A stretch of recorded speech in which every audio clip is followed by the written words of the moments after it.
The wind found every broken board in the storefronts and made them sing.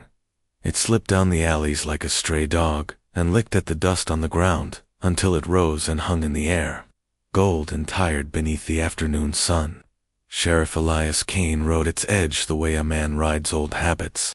He moved slow along the main street, boots deliberate, the heel click steady enough to make the shutters breathe in and out as if the town were trying not to panic. He had walked this loop 1,000 times, past the shuttered cantina with its missing door, past the Cums mast that whispered static even when nothing was wrong, past the rusted sign that still promised cold lemon tonic for 2 credits no one had. His revolver sat on his hip like a memory that refused to leave. It was out of fashion now, a relic from the time when a lawman carried metal and hope and little else. People called it quaint when they were being kind and foolish when they were not. Elias called it honest. He cleaned it every night, even when he had not fired it in months. He was not sentimental, or so he told himself. He was only faithful to the tools that had been faithful to him. Veyra's reach had been busy once.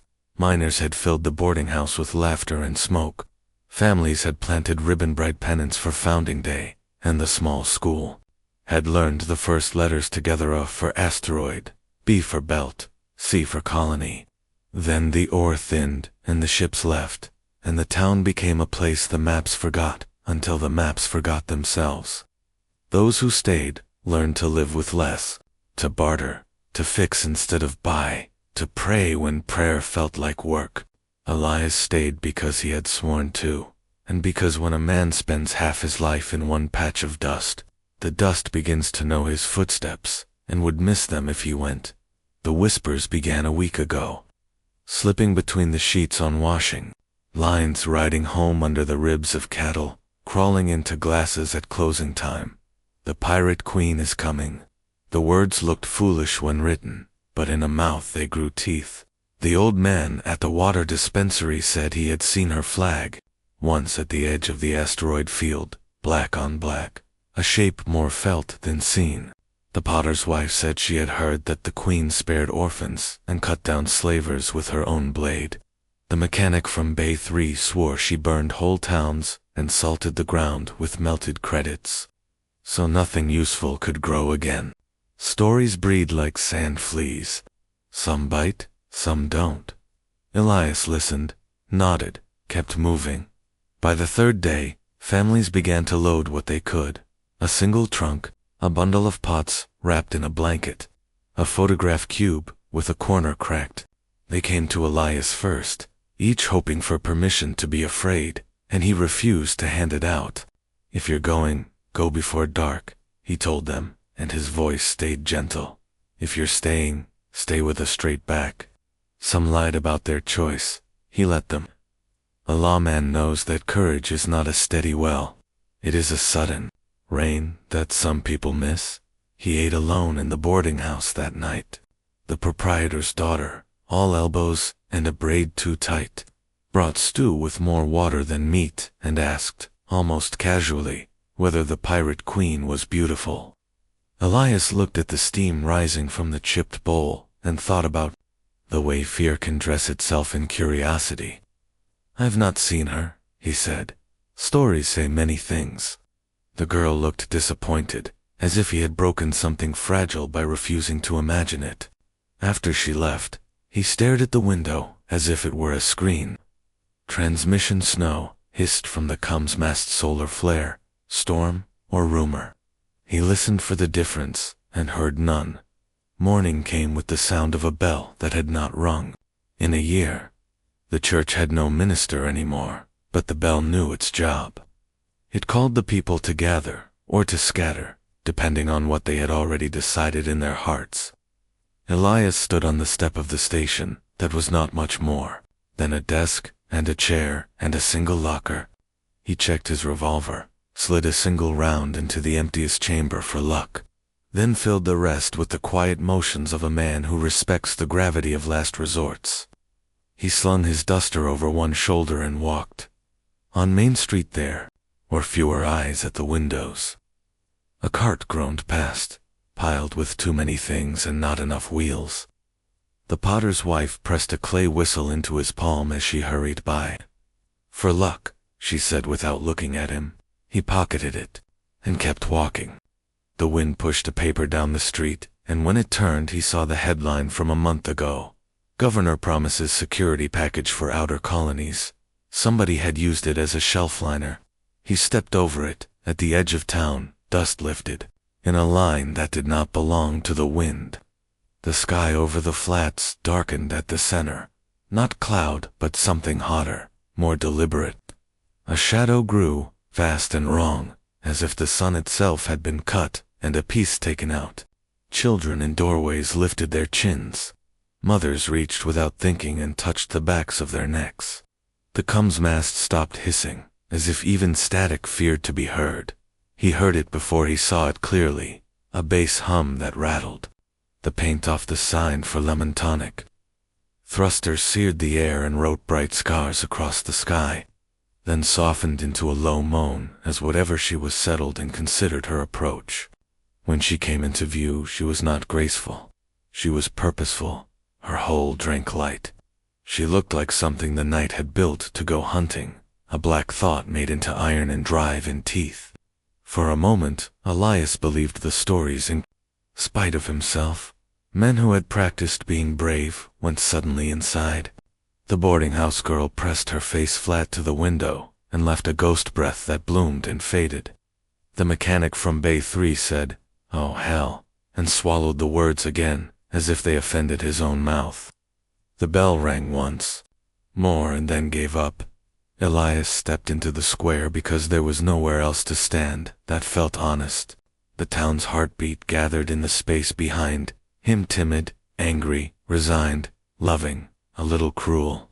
He felt all of it, and none of it, the way a man feels the river by touching the string tied to a post that dips into the current.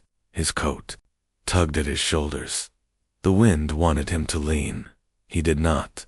He took off his hat, brushed the dust from the brim with his thumb, and put it back on. There was a pleasure in ritual, even at the gallows. The black-hulled ship drifted closer, casting the first cool shade the street had seen since spring. The air smelled of hot metal and old storms. Landing gear like talons unfolded, finding Earth as if they remembered the exact stones from the last time they were here, though he knew they had never been. With a patient exhale, the ship settled. Engines quieted but did not sleep. A hatch opened along her side, a seam of silver light that widened to a mouth. A ramp dropped with a clank that traveled through his boots into his bones. Shapes moved in the glotzol, armed, confident. The first was a woman, or something close, silhouette, straight as a drawn blade.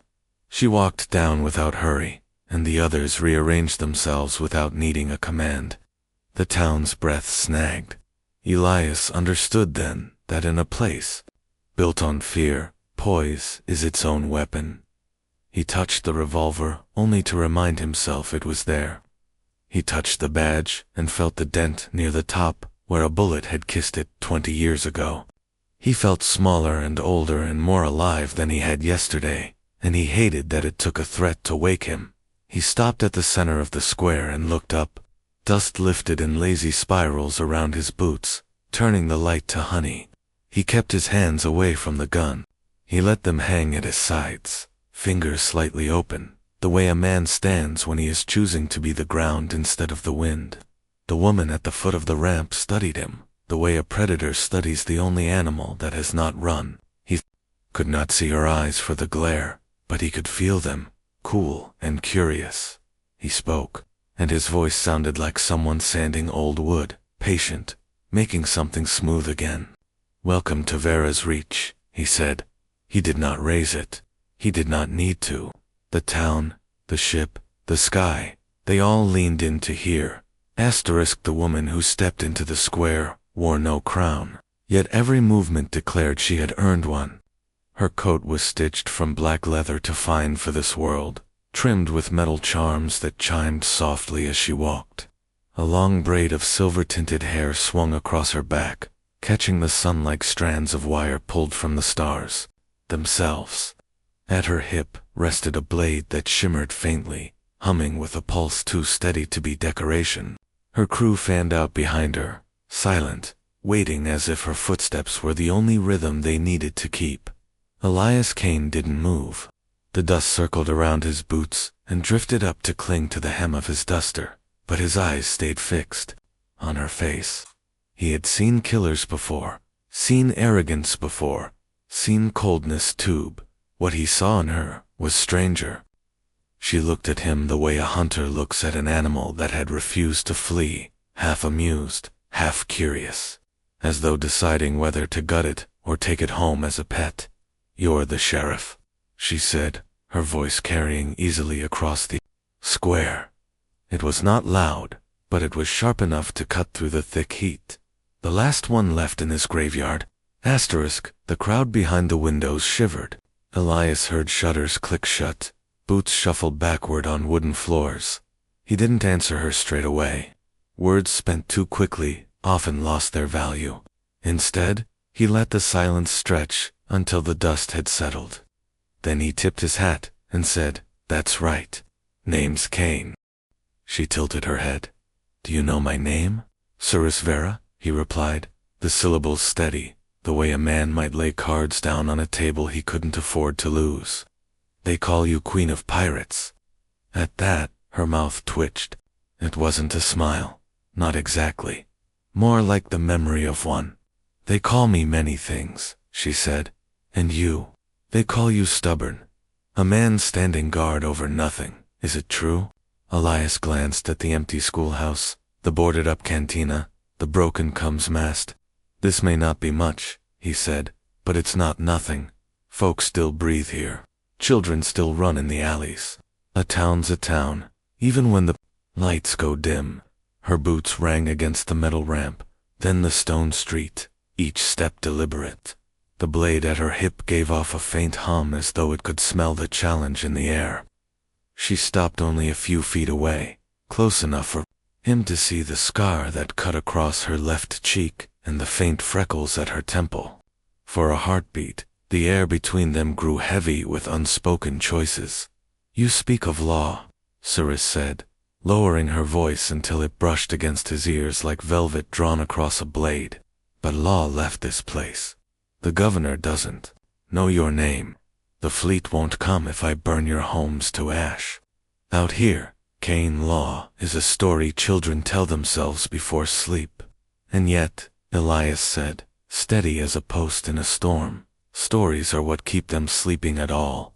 If no one stands for them, they stop believing. And when belief dies, towns die with it."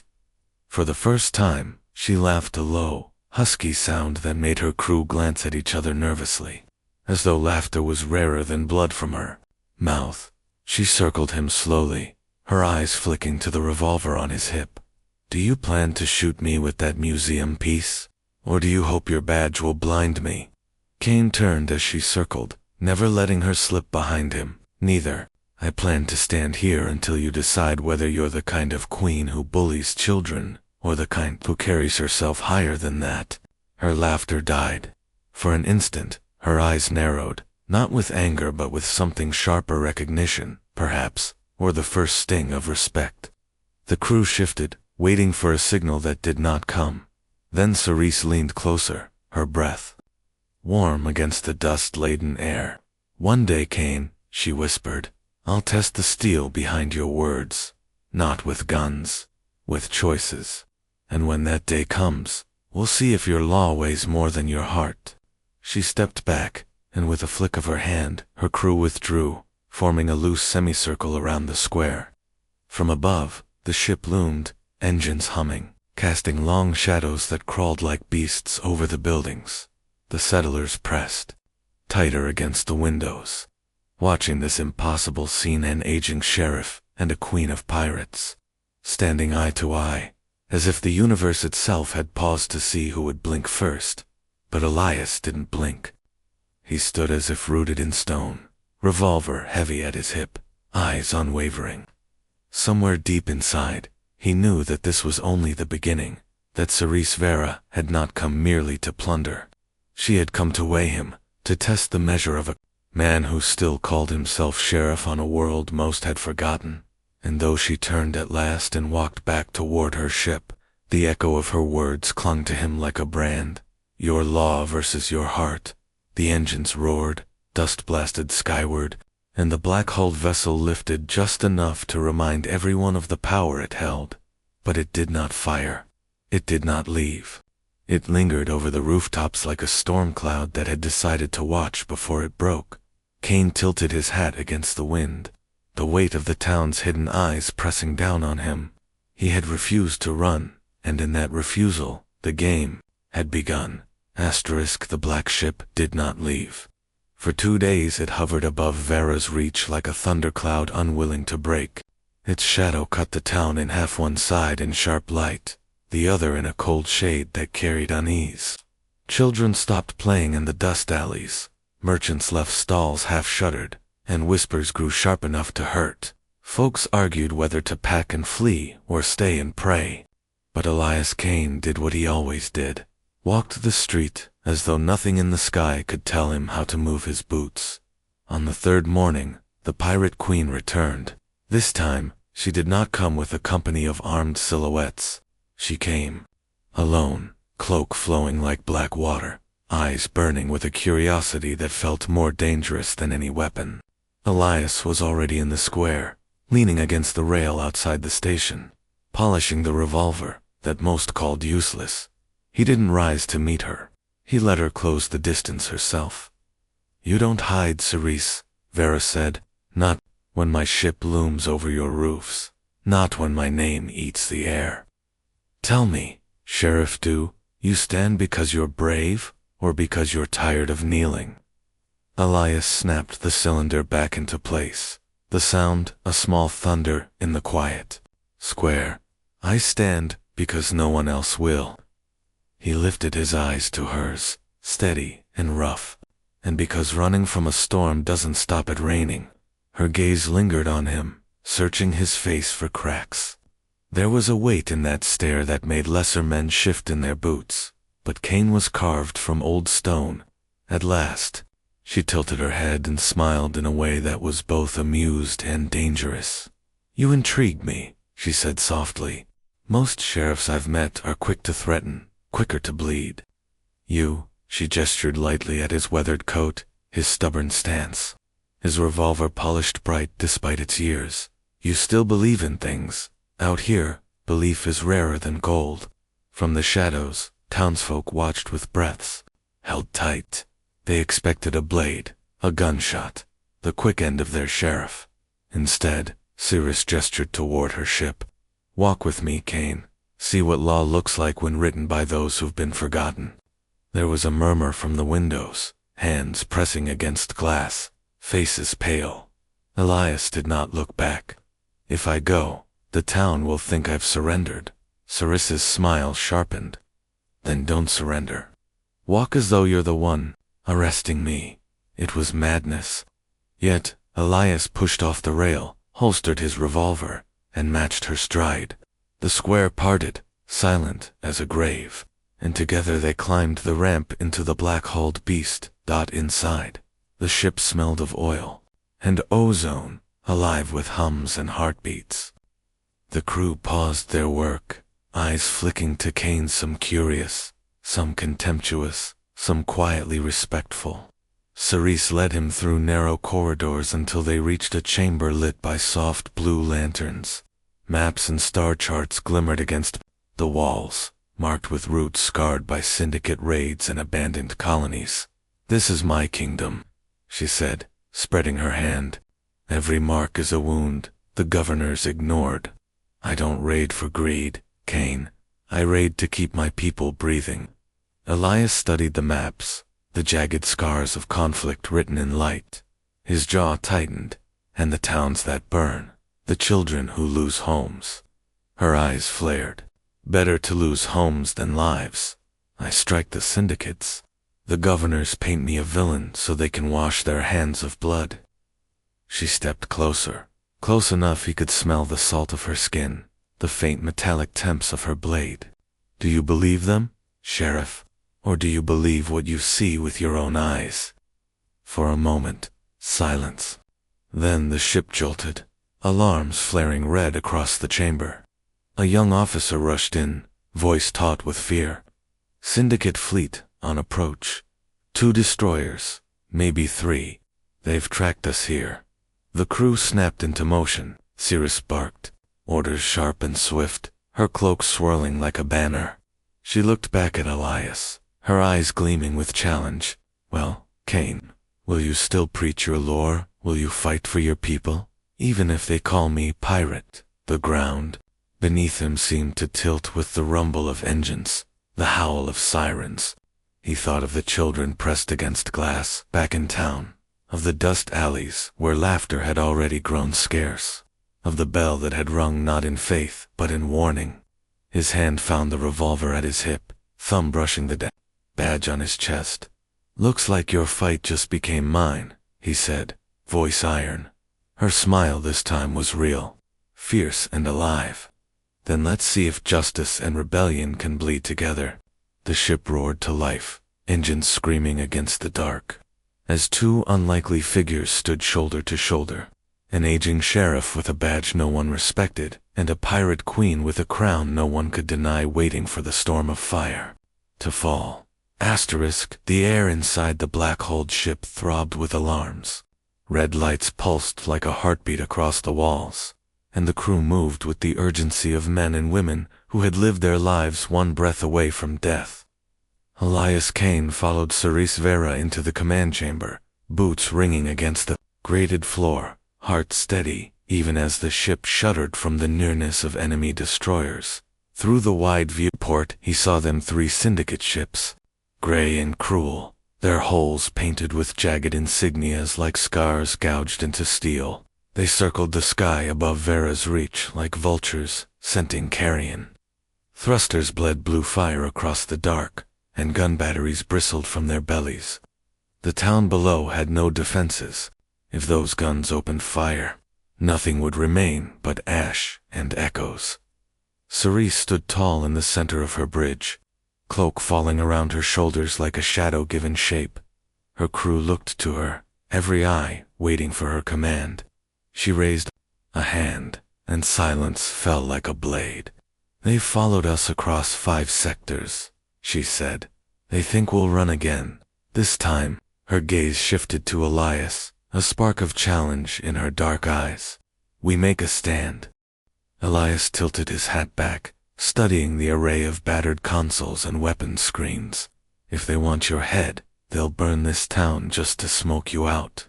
My people won't survive your war unless they fight with you." One of her lieutenants snarled, "Sheriff, your townsfolk can barely hold a shovel, let alone a rifle." "They don't need rifles," Elias said calmly. "They need grit. You've got the guns, I've got the ground. Put us together, and maybe we bleed slower than they expect." For a moment, the chamber held its breath. Then Seris gave a low laugh, rich and dangerous.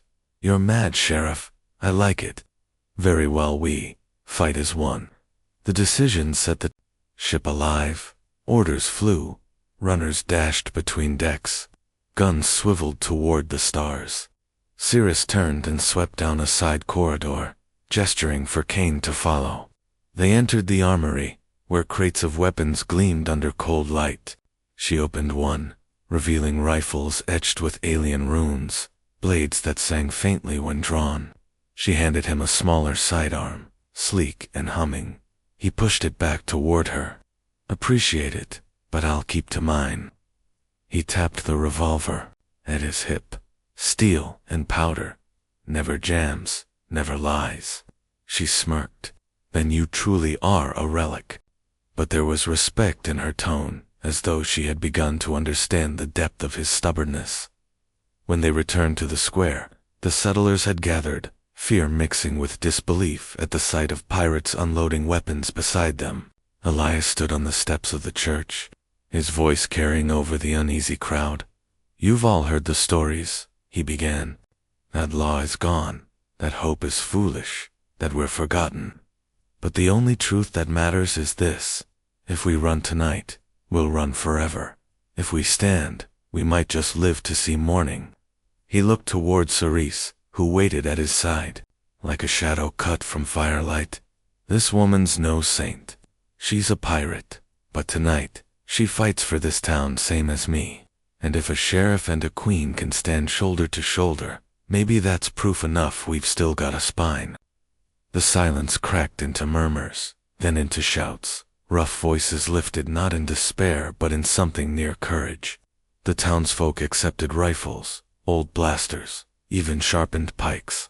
Children scurried to fill sandbags, women dragged water barrels. To the lines. The town was becoming something it had not been in years, a place alive.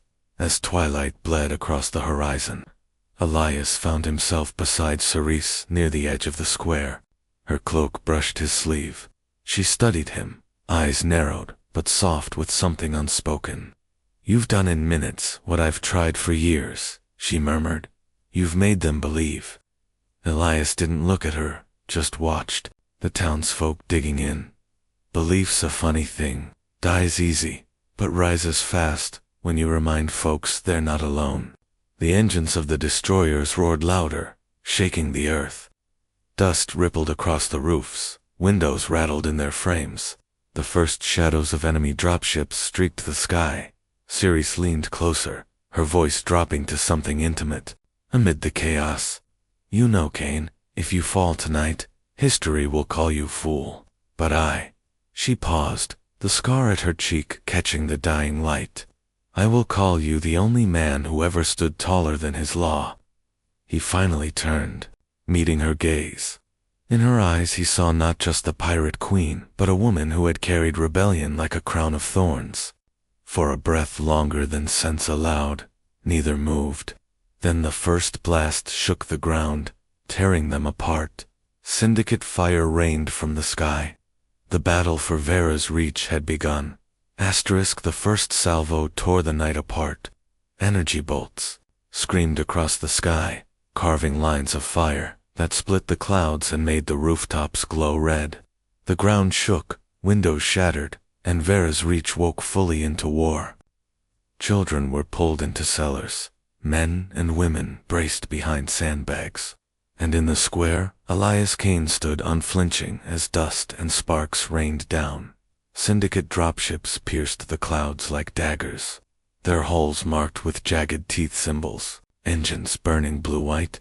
They came in waves, black silhouettes against the trembling stars, carrying soldiers in dark armor meant to frighten before the killing even began.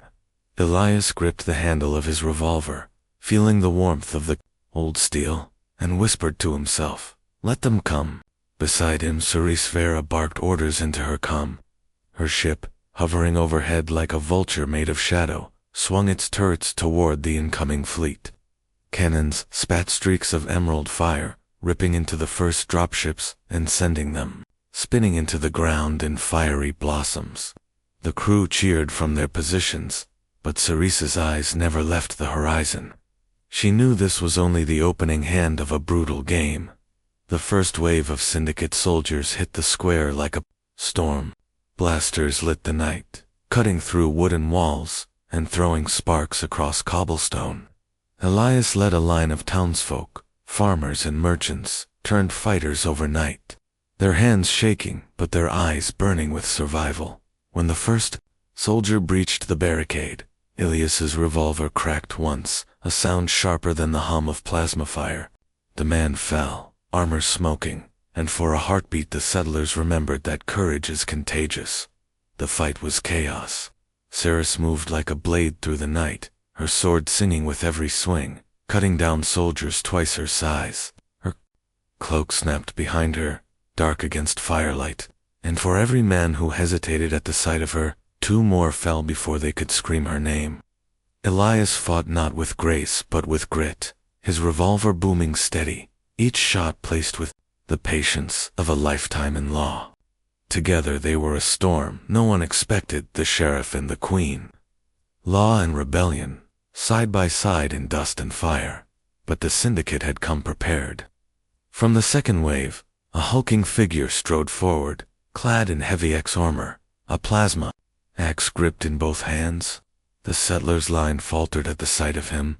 His voice boomed through an amplifier, cruel and mocking. "Sheriff Kane, Pirate Queen, your graves will be shallow."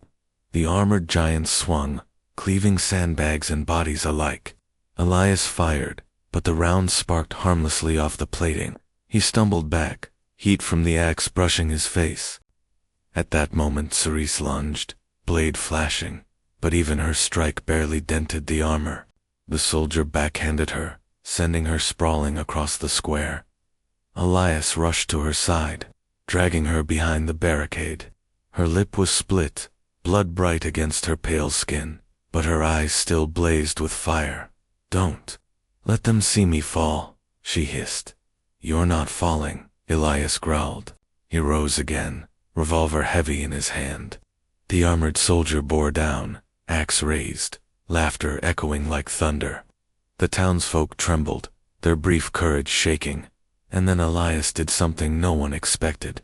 He holstered the revolver, stepped into the open, and called out, "You want to fight? Then face me man to man. No armor, no machines, just you and me." The square froze. Even the syndicate soldiers hesitated. The giant laughed, the sound harsh. "You would die in a breath."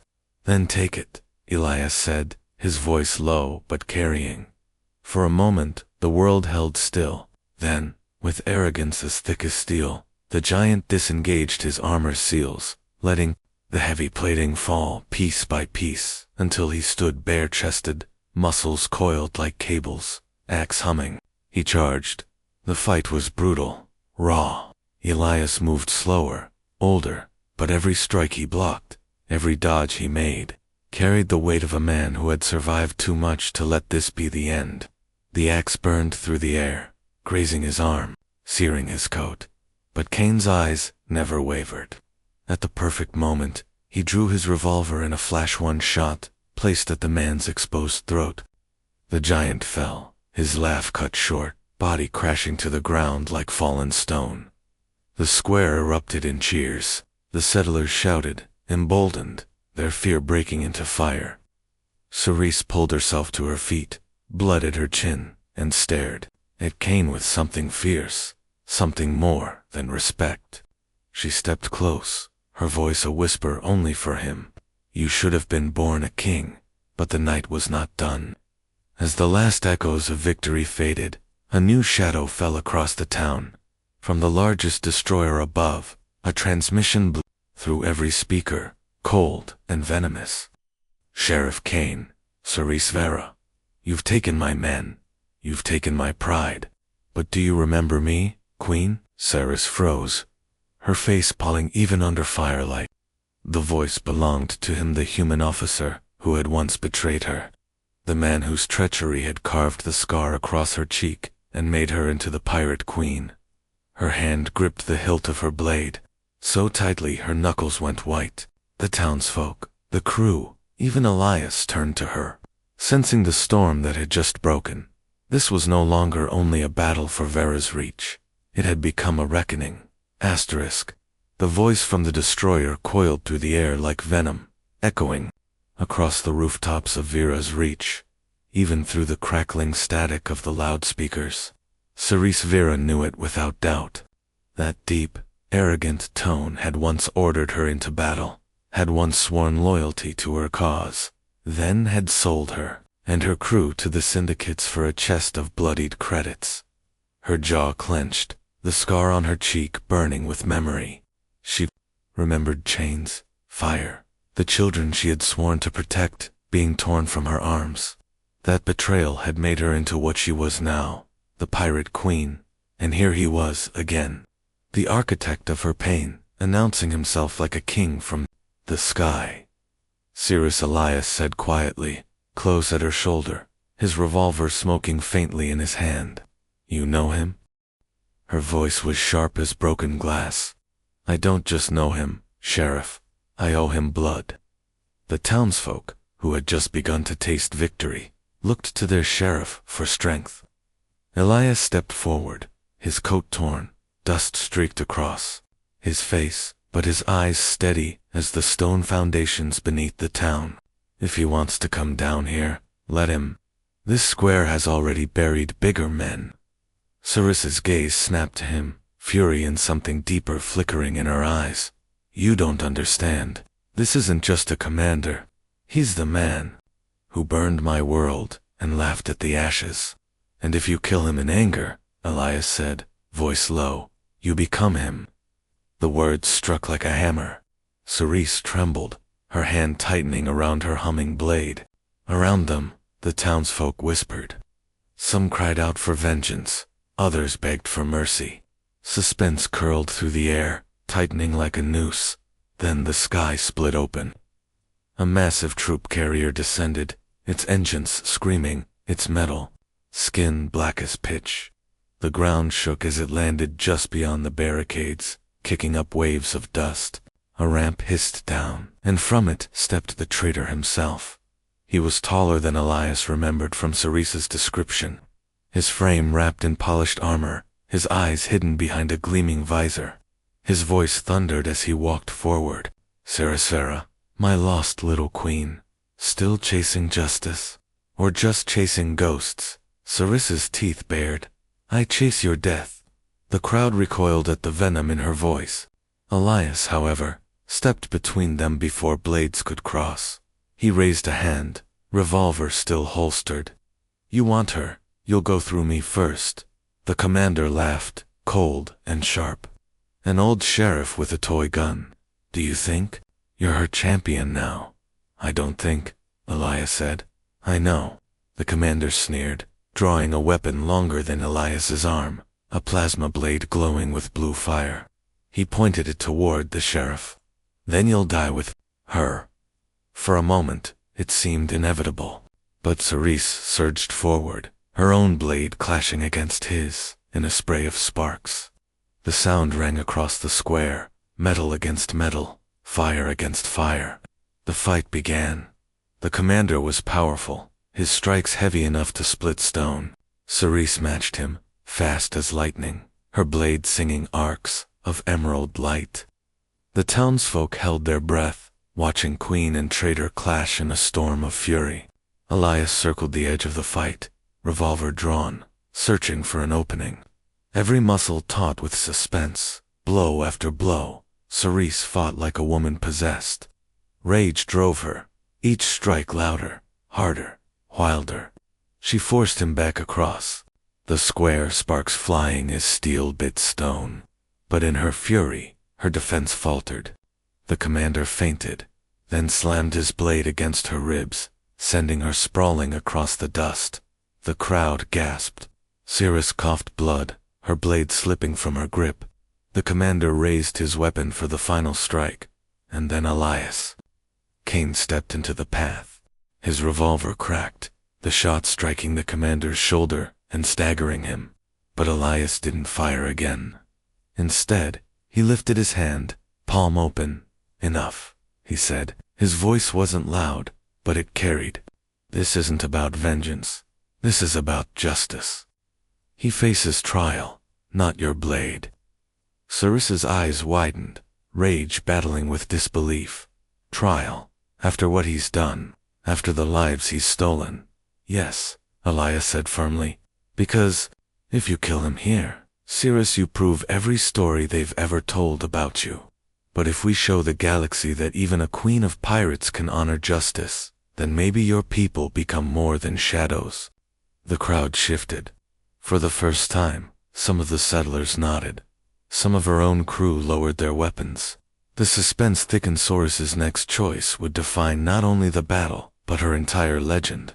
The commander, still clutching his wounded shoulder, sneered, "You can't cage me. I'll break your laws as I broke her spirit." Elias raised his revolver, the barrel aimed square at the man's visor. His finger didn't tremble. "Then you'll stand trial, or you'll fall here. Either way, you don't leave free." Seris rose slowly, pain twisting her face, her blade humming faintly in her grip. Her eyes burned as she looked from Elias to the commander. All the years of rage, all the fire of rebellion, all the weight of betrayal pressed against her heart. The suspense tore through her like a storm. At last, her blade lowered. She stepped back, her breath sharp. Trial, she whispered, the word tasting like fire. Not because I forgive you, because I will not let you define me anymore. The commander laughed, a hollow sound, but the townsfolk surged forward, binding him in chains. The square erupted with shouts, not of fear, but of astonishment. Elias looked at Seris, his eyes soft beneath the brim of his hat. That's the hardest fight you've ever won. She met his gaze, tears burning at the edge of her eyes though. She let none fall. You've changed the course of my war, Sheriff, and maybe. She hesitated, her voice trembling with something softer than rage. Maybe the course of my heart. The night hung heavy with smoke and silence, but for the first time, there was also hope. Asterisk, the square of Veyra's reach lay scarred and smoking. Broken barricades leaned at odd angles, the smell of ozone clung to every breath, and the stars above still glowed with the menace of syndicate destroyers holding their distance. Yet the impossible had happened. The town was still standing, its people still breathing, and the Pirate Queen's greatest enemy now bound in chains, in the very dust he had once promised to burn. Elias Kane stood in the center of it all, revolver still heavy in his hand, though the battle had ended. His coat was torn, hat rimmed with soot, a thin line of blood tracing down his temple. He could feel the weight of every pair of eyes on him, the settlers, who had thought themselves forgotten. The pirates, who had never bowed to anyone, and Veyra herself, her cloak torn but her stance unbroken. The commander, shackled and snarling, spat blood at the sheriff's boots. Do you really think law lives here, old man? The galaxy won't care what you've done tonight. They'll erase this town, same as they erased every other forgotten world. Elias stared at him, steady as stone. Law isn't written in books, it's written in choices. Tonight, this town chose to stand. That's law enough. The crowd murmured, the words sinking deep. Some settlers nodded, others raised fists, and even Seris's crew, hard-eyed marauders, hardened by years of loss, found themselves oddly silent. Listening, Seris stepped forward then, blade still sheathed but fire in her eyes. She looked not at her enemy, but at Elias. You stood between me and my vengeance. You showed me another way, one I thought was dead. You could have let me fall into rage. Instead, you pulled me back. Elias tipped his hat, dust swirling at the brim. Wasn't just me. Folks here believed because you fought beside them. You saved lives tonight, as much as I did. That's the truth they'll remember. Her lips curved, not into her usual sharp grin, but something softer, something rare. For a moment she looked less like the Pirate Queen and more like the woman she might have been before betrayal had scarred her. Strange thing, Sheriff, she whispered. I thought I came here to burn a town. Instead, I found a man stubborn enough to make me believe again. The townsfolk began to cheer, not for Elias alone, not for Seris alone, but for both of them together. Farmers and merchants raised their rifles into the air. Pirates slammed their blades against their armor, and the sound shook the square like thunder rolling from one horizon to the other, as dawn bled across the sky. Painting the clouds in red and gold, the syndicate destroyers broke formation and drifted away, leaderless, without their commander. The shadow that had hung over Veyra's reach lifted, replaced with light that glowed against the cracked stone and wounded earth. Later, as the wounded were tended and fires smothered, Elias stood at the edge of town, watching the sun crawl up the horizon. Seris approached, cloak brushing the dust, her presence as steady as the hum of her ship above. She placed something in his hand, cold metal, etched with strange symbols. It was her insignia, the mark of her crown. He looked down at it, then back at her. Why give me this? Her smile was tired but real. Because you've earned it, and because wherever I go next, I want to remember the man who made a queen question herself. Their eyes met, a silence stretching between them, heavy with words neither dared speak. The air around them still smelled of smoke and iron, but In that moment, there was something else to possibility. Seris turned to her ship, her crew already waiting. As she walked up the ramp, she looked back once more, her silver braid catching the morning light. "We'll meet again, Sheriff. And when we do, it won't be as enemies." Elias closed his fist around the insignia, feeling its weight press into his palm. He did not smile, but his eyes softened, as though the dust itself had grown lighter. The town behind him stirred with new life, families repairing walls, children laughing in the ruins, settlers standing taller than they had in years. He slid the insignia into his coat pocket beside his badge. One was the symbol of law, the other, of rebellion. Both belonged to him now. Both, in their way, had saved Veyra's reach, as the black ship lifted into the sky and vanished into the stars. Elias Kane tipped his hat to the dawn. The legend of the sheriff and the Pirate Queen had been written, not in law or rebellion, but in the dust of a forgotten world where justice and defiance had stood together. And in that union, neither walked away unchanged.